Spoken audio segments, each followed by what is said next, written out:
Now, speaking of Banyuwangi, Banyuwangi boasts attractive tourist destinations. It is now no wonder that the Regency has become one of the favorite destinations in East Java. That's right. Its beauty is appreciated not only among local tourists, but also those from overseas. The COVID-19 pandemic, however, has affected its tourism sectors. Nonetheless, recovery is underway slowly. Yes, to find out more about the latest on the Regency, we are now connected live with 2019 Banyuwangi Ambassador Riska Regita. Good afternoon, Riska. Thank you so much for your time. Hi, Riska. And looking so great there. Congratulations on the anniversary of your Regency. So, what was your experience being an ambassador? What impressed you the most? Yeah, first of all, I'd like to say thank you so much for you guys already explaining what the beautiful things that you can see in Banyuwangi. And I really hope that all of us can actually gather in Banyuwangi to enjoy all of the Oh yeah, my fingers are crossed till it hurts.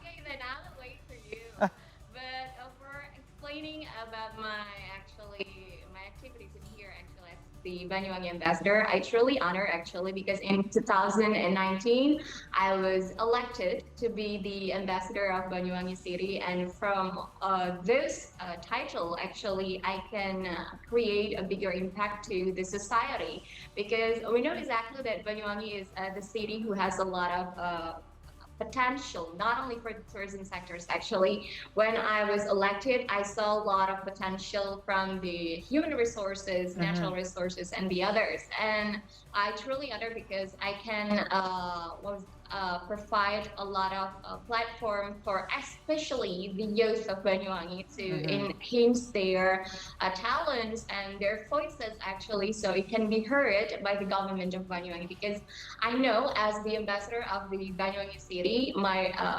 role is actually play a big impact and create bigger voices for the Banyuwangi youth around me.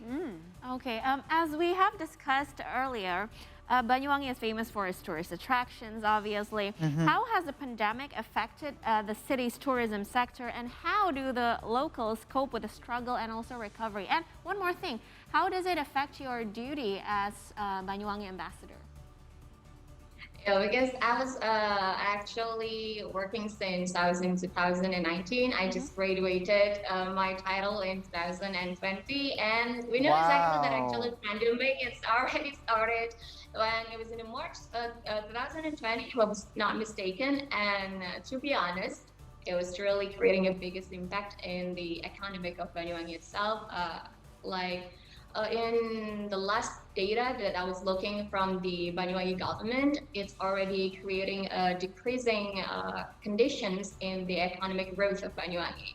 Probably before the pandemic, the economic scale of Banyuwangi is in the 5.55, and when the pandemic has already happened, the economic is decreased in minus 3.58. And it was really actually what was that, sad. I was really sad when I was hearing the news, because we know exactly that the tourism sectors in Banyuwangi are playing a very big role, because we know that the multiplier effect that actually the tourism created in our society is really big, because we know exactly that the economic level in Banyuwangi is actually mostly coming from the medium and also the smallest economic level. So when the festival must be cancelled and all the tourism sectors must be closed, we're really sad with these conditions. And the positive thing that actually I saw for the government is they will never stop trying actually, because the government of Banyuwangi was very solid. I'll say in Bahasa, they will mereka nggak akan mudah menyerah. They will not easily give up, because they try to create a lot of innovation to accelerate again the number of the MSME in Banyuwangi. We know exactly that actually in Banyuwangi area, a lot of entrepreneurs are coming from the MSME, or we say in Bahasa UMKM.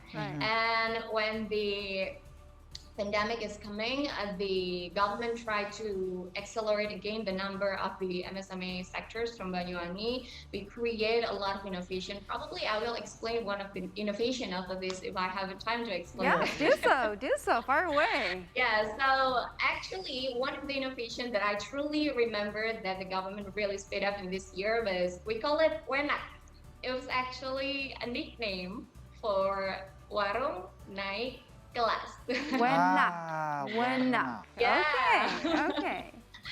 So the government tried to help the entrepreneur in Banyuwangi, especially the MSME entrepreneur, and they're helping them by creating some facilities that actually they can use to involve their business. Right. They're helping them providing some business tools like some kitchen sets, Right. and then also some financial fund to help the MSME still growing, even though we're still in the pandemic era. Because actually, when a pandemic is already started, everything was going digital, right? We know exactly that the consumers try to avoid any contact with the other human being around them. So the government also tried to adapt with the situations. And one of the innovations is creating a UMKM Go Digital program. So they work together with BSSN,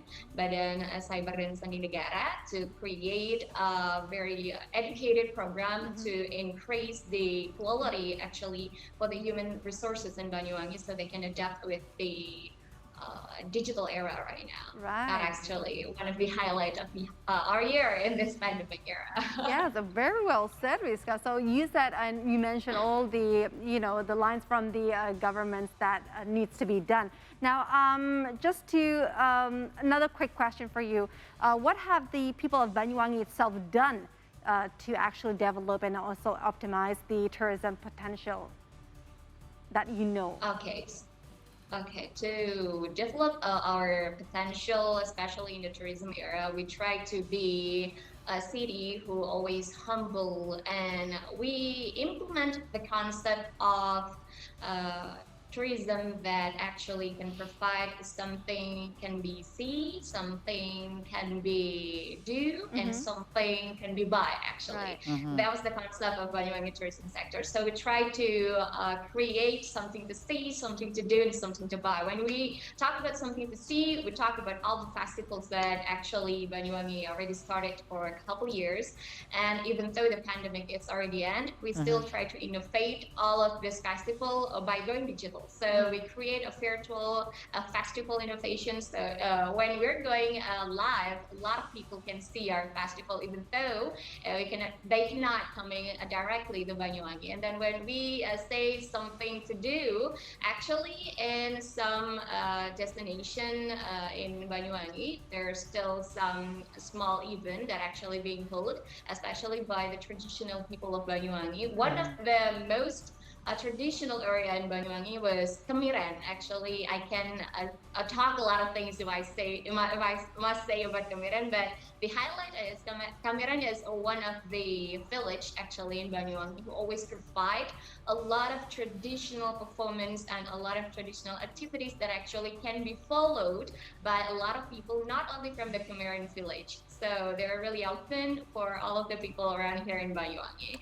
When I talk about, you should come actually to Kemiren because their coffee is also the best coffee I ever drank. Oh, you sold me at coffee. There you go. You sold me at coffee. Come on.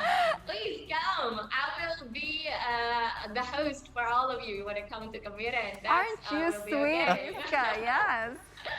Yeah, because if I say that something to buy, a lot of things that actually you can buy when you are going to Kemiren. You can buy the traditional coffee, you can buy some handcraft that actually very unique that probably you will never see in another area. Well, so that was actually the concept by the people of Banyuwangi. No wonder you're actually elected as the ambassador, because all the information that you've given us, all the things have made us like learn. I know that I have never been to Banyuwangi before, Riska, and you sitting there explaining that to us makes me want to jump right now to Banyuwangi. Right. Seriously. Okay, Also, your explanation about the festivals going digital, Yes. all the things now are going digital, and also it is inevitable for people to learn about the digital worlds because you're actually going towards that direction. Yes. And also, one last question.